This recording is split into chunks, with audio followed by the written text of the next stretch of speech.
The Londonderry Arts Council is open to all members of the community and surrounding communities. We are promoting the cultural arts within our area.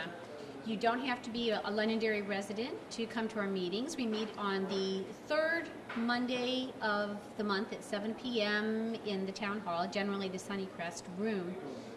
You don't even have to be an artist. You just have to have an interest in the arts. And we'd be happy to have you because many hands make light work.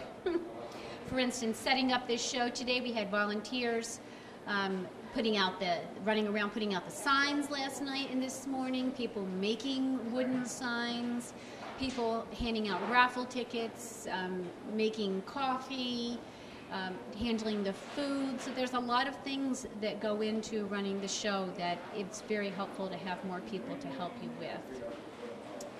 The Arts Council also, we run this Art in Action in the fall. We do the same thing in the spring. And generally we also have an art show in September. This year we are going to explore the option of possibly making it an arts festival, combining music and the dramatic arts as well as the visual arts. And then of course the Arts Council, you may or may not realize, is responsible for running the summer concert series from the bandstand on the Londonderry Town Common all summer long. These are free concerts on Wednesday nights. Come on out. We really get some great names there. And I can't speak too much to that because I'm more the art side of it, but we really get some good names and it's great music. Art in Action, this has been, actually I've been doing this personally since 2011. We run this event in the spring and in the fall. Max Apples and Shady Hill Nursery and Greenhouses graciously host us. They pay for us to use their electricity and their heat and their property. And artists come in, set up a working studio, also a display. Art is for sale. The next event is going to be here in Max Apples because the spring is actually the less busy time here at Max. They have more space available for us, so we will fill this building with artists. It generally is the first or second weekend in May, not Mother's Day weekend, the weekend before. And we publicize it on the Londonderry Arts Council website, which is londonderryartscouncil.org, as well as we have a Facebook page, which is the Londonderry Arts Council. And we certainly invite the public to come visit us at these locations. Some of these artists do this as a hobby. Other artists, such as myself, we do this as a profession.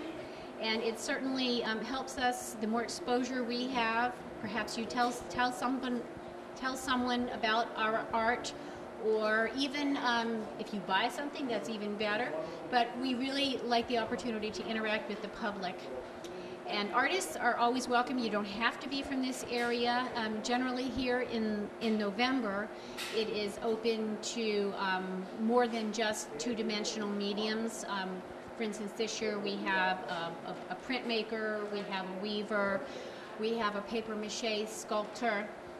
In the spring, traditionally, it has been two-dimensional fine art, but we are open to discussion. If you want to come to a Londonderry town, the Arts Council town meeting, come and talk. We're open to ideas. If we have the people to do it, we'll do it.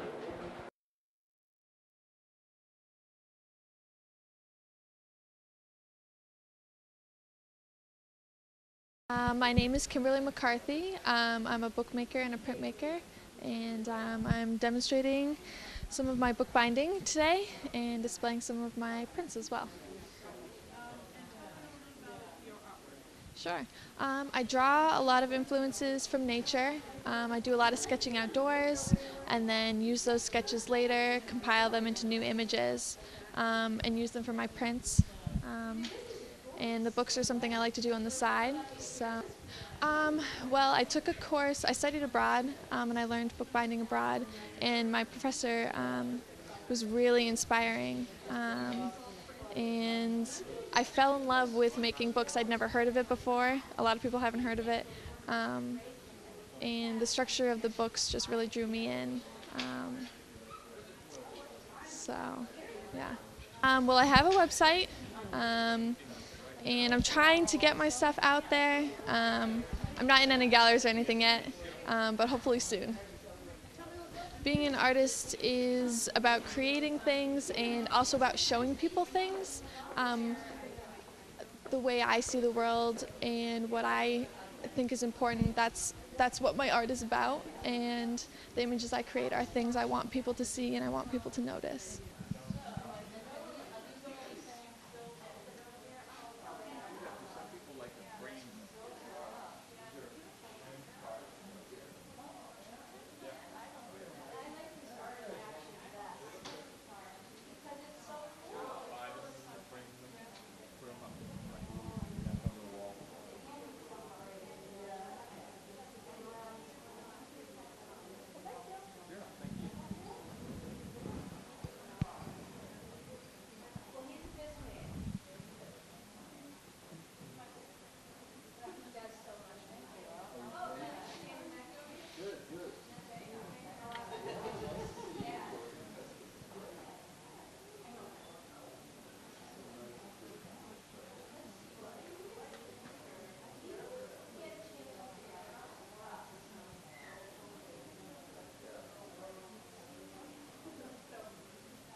Thank you so much.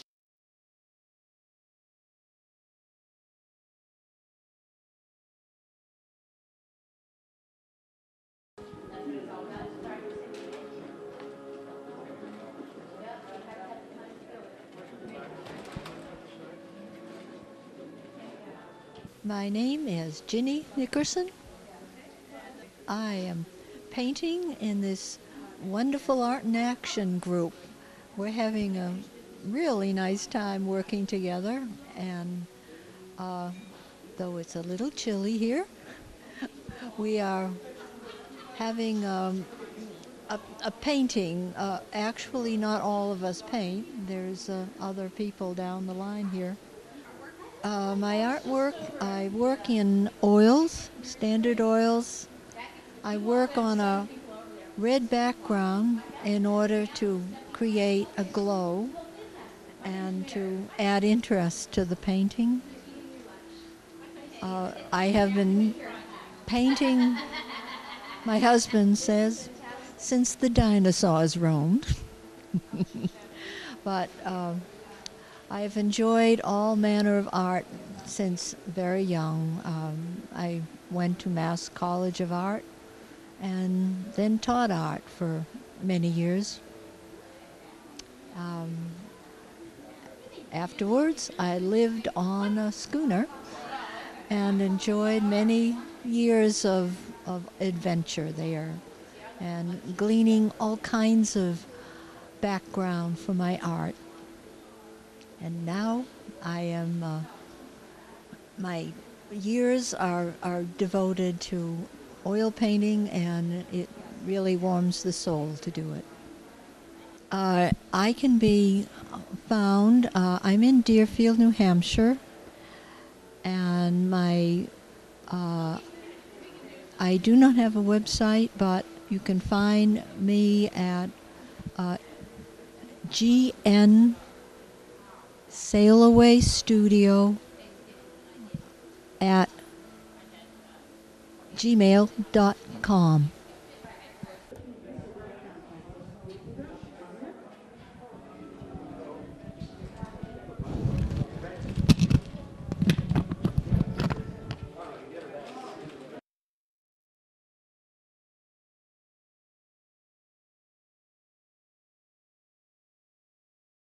My name is Harriet Winchester. I've been married, so my married name is Kuzdral, and that's been happily for so far for 35 years. We never argue, but I use my own my name Harriet Winchester for my paintings, partly because I didn't get married till I was 29.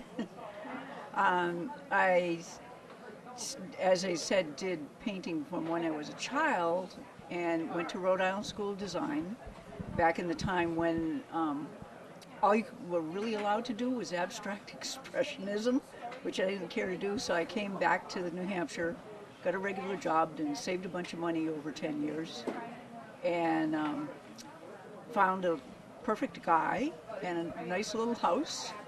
And then eventually I did go back to painting and decided I would paint the way I want to, which was realism, and work with pastel for about 22 years. I don't know what you can see on the still life. This one's pastel, and the bottom one is pastel. But after some 22 years or so, I got, so I couldn't stand the dust anymore. And so then I switched to oil painting, maybe about 3 or 4 years ago. It's a water cleanup oil, so it handles basically like a regular oil paint, and it has its own mediums so that you can mix it with a compatible medium and not worry about your longevity and everything. But it does, you know, it didn't jump from pastel dust to turpentine, so I guess I'm okay. And then some of my newer ones are, well, some of them are still trees. This old red maple is at Salmon Brook in Nashua, where the footbridge goes over. And it used to be, years ago, the people were allowed to swim here. And the beautiful little park, still a beautiful little park, has been fixed up. It has a lovely old tree in it. I also climbed mountains a lot, and so I've got Mount Major up in Alton, which is a very, very popular hiking mountain, partly because it's bald on top, and you get a beautiful view of Winnipesaukee from the top.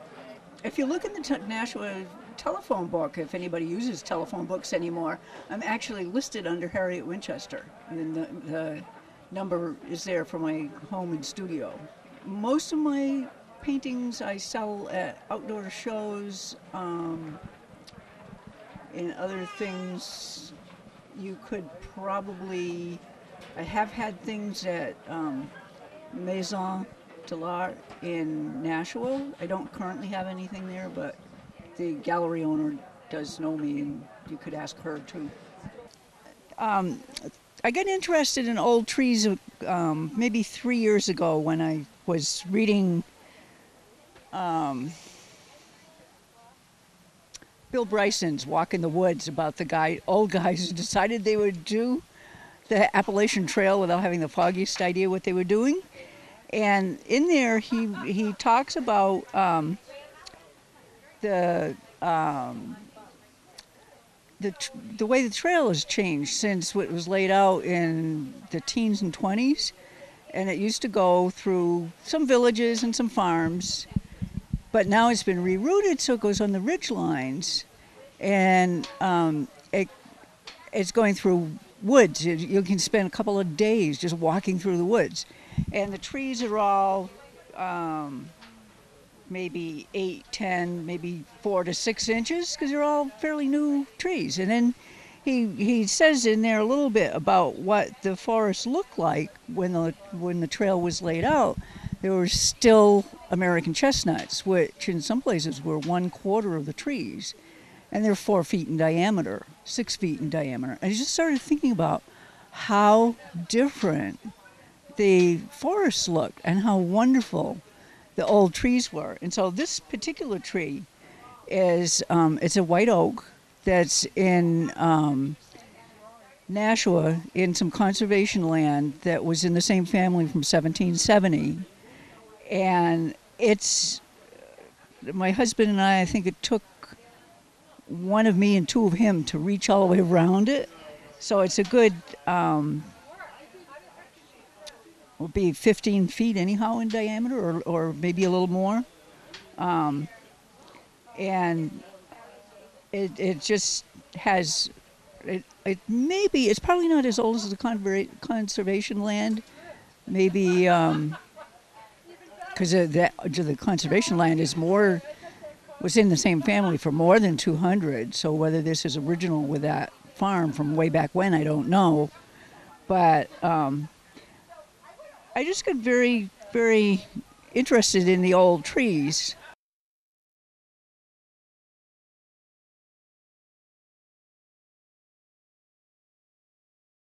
My name's Steve Sullivan, actually a member of the Londonderry Arts Council here. We're putting on our fall version of the Art in Action. We do 2 every year. So basically we have a lot of local artists here at Max Apples as well as over at the Shady Hill Greenhouses, not only displaying their work and selling their work, but also demonstrating their process. So people get a chance to kind of see some work in action as well as finished products too. My artwork very recently has been kind of just dealing with my experience as a Peace Corps volunteer in Senegal, West Africa. I was there for a little over 3 years working in sustainable agriculture, so it was a very small village. So some of the paintings I did are just kind of like depictions of that, more for my own sake, like catharticism. And then also just kind of rectifying that with my new experience of coming back home and working in a restaurant business, and just kind of how those 2 very disparate worlds kind of collide in my life. So that's kind of where I'm working at right now. I'm a part-time Masters of Fine Art student at Mass Art, so that's kind of like the concept that I'm working with. But not only my own experience between those 2 worlds, but also just the ideas of like waste and value and what that means, and so a little all over the place. So just some examples of where those 2 worlds for me meet is just seeing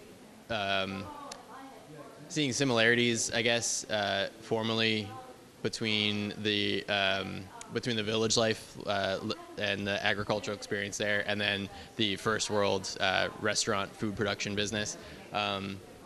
In some ways that I did that or by painting scenes from the village that I had, photographed different activity, like different projects, different activities that we had done, and then actually using recycled material from the restaurant, the crayons that normally get thrown away every day that kids use for the kids' meals, regardless of what the condition is, they always go right in the trash. So I saved a lot of them and have started kind of using them as a medium, melting them down as like encaustic, which is like anytime you use wax. So it's kind of where I'm at. What's it like to be an artist today? I think it's I think a lot of artists today have a lot more responsibility, at least in terms of being very educated in terms of like global issues, not just, I mean, not that there's not a place for abstract expressionism, like bringing out whatever is inside of you, but I think there's also much more of a need today in terms of artists having a voice in issues that are larger than themselves. At least in my own opinion, I think there's not only do artists have a lot more opportunity to be able to branch out and just get the public involved in much more poetic ways than just a politician up at a podium. We have a much more unique way of getting people motivated or getting people interested in different subjects. So I think artists today have a bigger responsibility, I think, to be able to do that, to think on a bigger scale than maybe they had in the past. But when I came back from Peace Corps, it was kind of like I had an undergraduate degree in fine art, and then I had this 3 years of experience in agriculture, agricultural development work. So those 2 kind of don't really go together in terms of job work or putting on a resume. So it was mostly because I felt like it would help me in terms of finding a new direction for my work, or a way for me to be able to talk about my experience, and then also continue to, because one of the goals of Peace Corps is, the 3rd goal is to come home and just and be able to not educate the public about what you did or the people there, but just basically raising awareness to people that like these other people in the world do exist, this other culture still exists, and maybe just shining some light on that. So this is kind of like my way of being able to do it, and going back to school was just a really good way to help facilitate that for me, especially since I had been out of the art school, or just like in the art world. I had been out of it for a long time, so it's a good way for me to get back reacquainted with it, I guess. Yeah, I'm definitely getting a lot out of it. I'm starting to have had great mentors that have just helped me progress quite a bit in terms of like my conceptual thinking, not just thinking about imagery, but being able to do other things like, you know, more socially engaged artwork, not necessarily just putting, you know, paint on canvas. So I've really just been able to branch out in terms of my thinking and kind of going all in different directions, but around like a central kind of thread, which has been really good for me to help develop that. And finding that I'm actually, a lot of the work that I'm doing is I'm being able to reach a larger audience, because the Senegal experience started me off in a certain direction, and then school has been able to help me develop that, so I'm not really pigeonholing myself into just talking about Senegal, but what through my Senegal experience can I talk about that actually affects a larger audience, that will resonate with more people. This work here is actually kind of just a fun piece for me. It's a triptych, so if you put them all together, each piece ideally, when it's all said and done, will be able to work on their own, but they do also go together to make this image of a waterfall that's in Senegal. It's called we call it Ingli. It's very, very difficult to get to, and there's just everyone that takes a picture of it just gets an amazing shot no matter what. It's one of those hopelessly photographic places. So this one in particular, I made it a triptych because I just found these 3 pieces of wood in the free pile at my studio, and so that was partly why it became a triptych. And the reason why it's kind of a fun project for me is because it's a wedding present for 2 of my Peace Corps volunteer friends who got married, met in Peace Corps, fell in love. This was where they officially became like a couple. It was their visit to Ingli, and then now they're married. So this is my wedding present. They asked for a painting of Ingli. I don't know, they probably weren't expecting something quite like this, but I think they're the type of people that I think they'll like it. So.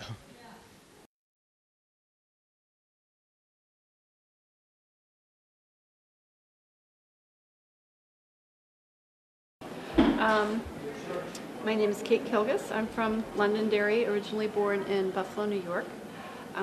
Fiber arts was always a part of our family. My great-grandfather was a carpet weaver from Scotland. He worked in a carpet mill after he lost his leg in World War I. And so kind of the whole weaving, textile as profession was part of my growing up. My mother is a quilter and a knitter, and my dad is a boat builder. And so I kind of grew up in a family that valued traditional craft, which I appreciate. I did go to the University of Michigan for undergraduate and graduate school, and when my children were small, I decided that I wanted to do something a little bit more creative and that would allow me to stay at home. And so I took a class kind of on a whim at a weaving studio outside of Ann Arbor, and decided that I had to have a loom. And started off with a very simple table loom that I got used, and that was 16 years ago, and now I have 3 looms, and actually sustainable business that I have started from pretty much nothing. Weaving is something I do as a profession, and this is a loom. It's from Harrisville, New Hampshire. It's a Harrisville Designs. It's what I like to call the world's oldest fiber arts machine. It's a combination of wood and pulleys, ratchets, and pawls. And basically it just allows me to organize threads that go through the loom. They're called the warp threads. And you make cloth by intersecting weft threads with the warp. And depending on what the purpose is of the cloth that you're making, you choose different fibers and different weaving structures. And here this is going to be a table runner. So I selected a mercerized cotton to use for both the warp and the weft. And it's easy to care for. It will, won't hold stains. You can put it in your washing machine and dryer. And the pattern here is a very old pattern. It's a loom-controlled lace, and it's just a series of floats, both in the with the weft threads and the warp threads, and a regular treadling and weaving in your harnesses and with your petals will create pattern. I also weave traditional Scottish tartans using alpaca and silk primarily for my yarns. I just like the way they feel, and they're very insulating, and they tend not to be scratchy. And just utilitarian pieces for the home, dish towels, dishcloths, things that you use every day, but that tend to work pretty well. I do have a website, www.nutfieldweaver.com, and I am also going to be selling in the League of New Hampshire Craftsmen retail shops throughout the state. I'll be able to tell you which ones, hopefully within the next month or so. And my website does detail my exhibit venues that are forthcoming.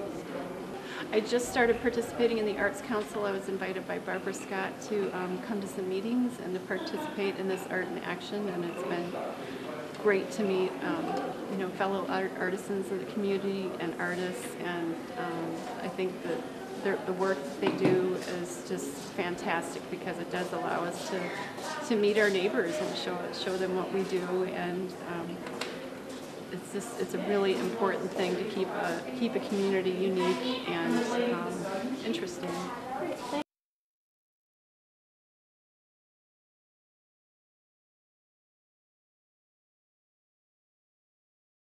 I'm Susan E. Hanna, and my art studio is SEH Studios.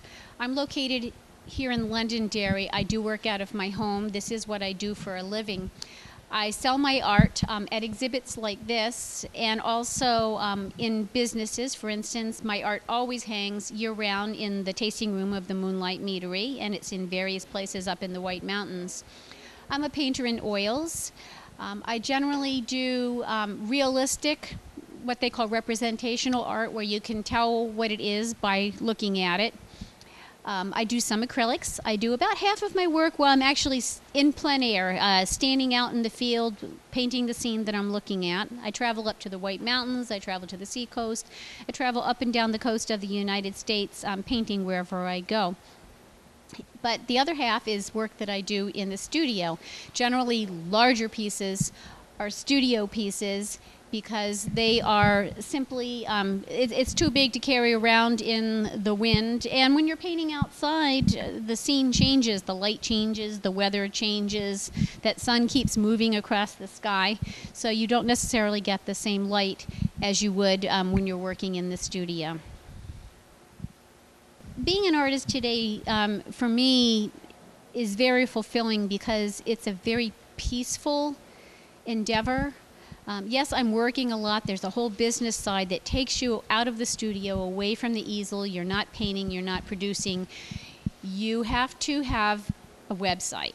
You really need to be on Facebook. You really need to get out to events where you can talk to people, because people buy just as much from the person, the artist, as they do from a piece, just because they love a piece. And when the two coincide, that, of course, that's perfect. So you have to be able to think about how you're going to promote your art as well as produce your art in order to be an artist today. Another way artists have to supplement their income in the current day and age is by giving lessons. And I also offer private lessons in my home or in their home to the individual, to their specific level. You get about an hour and a half of my undivided attention.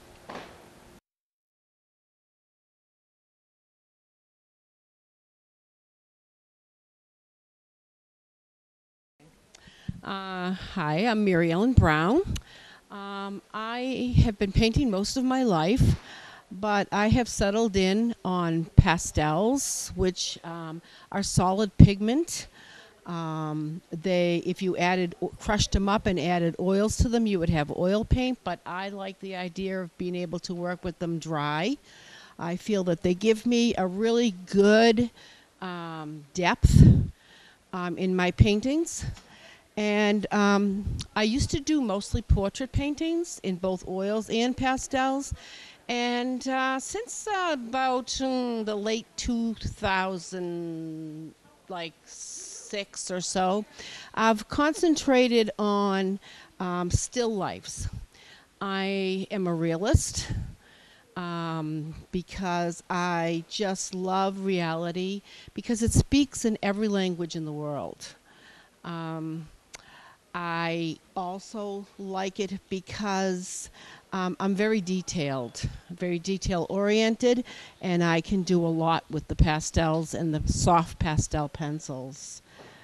I've been here at Max Apple Farm before last year and just loved it. Had a wonderful time painting, enjoying the other artists and learning more about other arts, which is the Londonderry Arts Council is wonderful and very open and very caring for all of us. I have an apple here that I did last year here. It's called Max Apple. I happened to be able to pick it right out of his bin when I was here, and I thought, well, what better things to paint at Max Apple than apples? So that's what I'm doing. So today I'm working on, I brought my grandchildren here, apple picking, and picked these apples and had a little piece of a branch with leaves. It's not that often that I can get the leaves to go along with the apples. I like simple elegance, and I love to paint lace. So I have put the apples on an old-fashioned lace piece that I got at a yard sale. My whites are not pure white. There's all different colors in the whites. White is never pure white or it looks flat. This painting here is where I took the picture outside so that I could get really sharp shadows and reflections. It's called Reflections in Contrast. Both the apples reflecting into the white pot and into the watering can.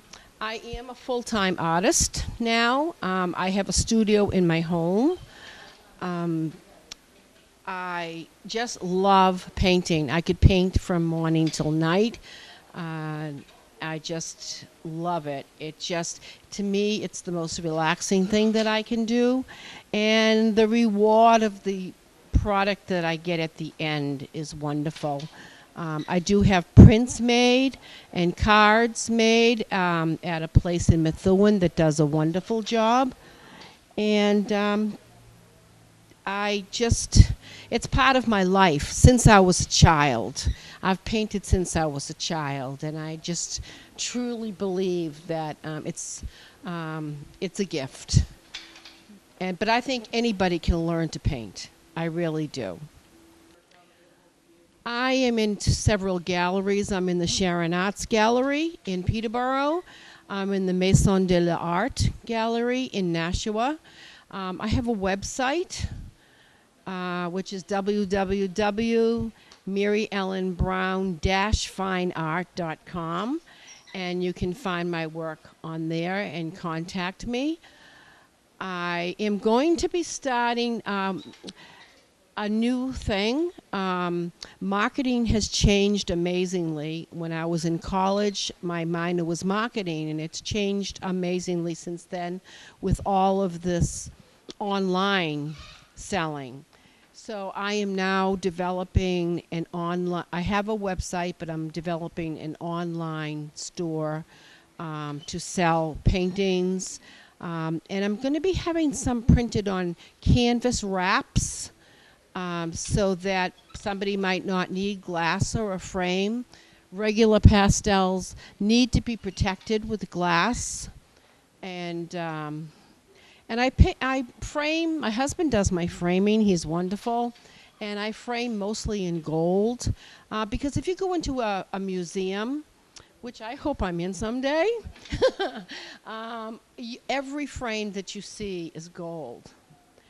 It just gives a special elegance to your paintings.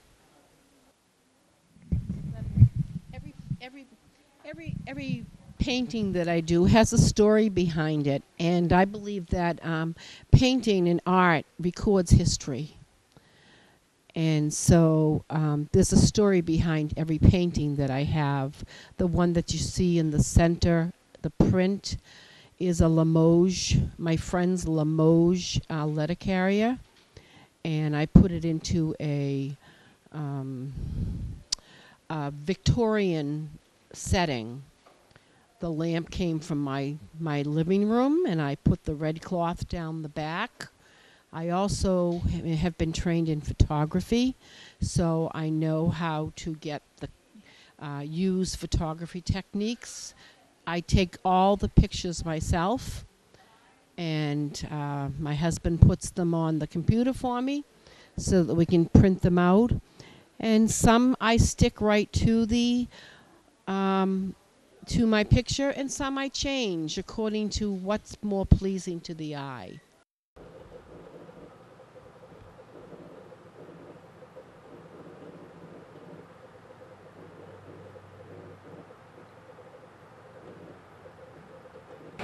My name is Karen Jagier, and I'm a co-chairman of this Fall Art and Action Show, this year hosted at Shady Hill and Max Apple. And I'm with the Londonderry Arts Council, and we try to boost arts in the town of Londonderry. Usually we do, in our spring show, we just have it at Max Apples, but in the fall show we have it at the two locations, Shady Hill Nursery and Greenhouses here, and Max Apples.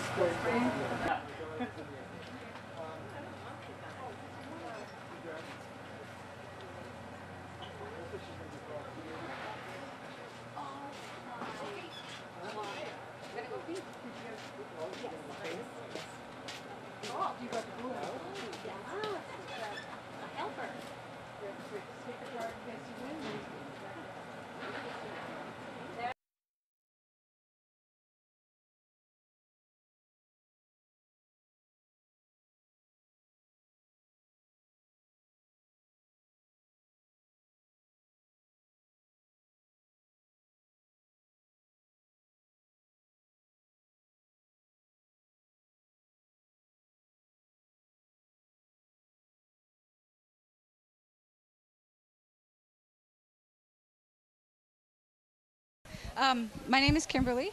I started Kimberly's Creatures, which is a paper and cloth mache sculpting. I sculpt and paint them, and I got into this because of my stepdaughter.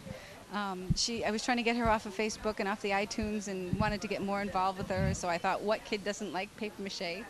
And I have one. She's much more interested in singing, and she's an absolutely fabulous singer, so that's really her thing. But because I was doing all the research and the techniques on how to do a project with her, I started to really enjoy that and found that there's so much versatility that you can do with paper. So that's why I got into it. As far as dragons, getting into doing dragons, a dragon can be anything. It's any amount of imagination that you've got. It can have horns, it can have fins, it can have gills, it can be any color, it can have spots or stripes or anything. So I think that the dragons just lend itself to be totally your imagination, whereas the dinosaurs, I had to do a lot more research to do the dinosaurs. A lot of times I will get a face on one of my pieces, and the way that the face shows up is kind of telling me what it's going to be, whether it's going to be a happy dragon or an angry dragon. And as far as marketing the pieces, I'm actually getting involved with a lot of the art associations in the area and their events, such as the art councils and the Art in Action here. I did the art walk a couple of weeks in Nashua. The Bedford Crafters Guild, I got juried with them, so I'm going to be in their show in the month of December when they do their holiday show. And I'm looking to branch out and go down to Boston. I'll be showing in two of the art shows in Boston. at the science fiction conventions down there. And in May of next year, I'll be showing at the Renaissance Fair over in Kingston. So that should be a good, fun show to do too. Well, I have a web page. It's Kimberly's Creatures at Kimberly'sCreaturesWebley.com, or you can just Google Kimberly's Creatures and it should come up there. From there, I actually have named Dan Reeder and the Gourmet Paper Mache website where I learned my techniques. But you can see all these pieces, and actually you can see all the processes on my webpage of how each of these pieces was made. And I just had them back here to dry in front of the fan.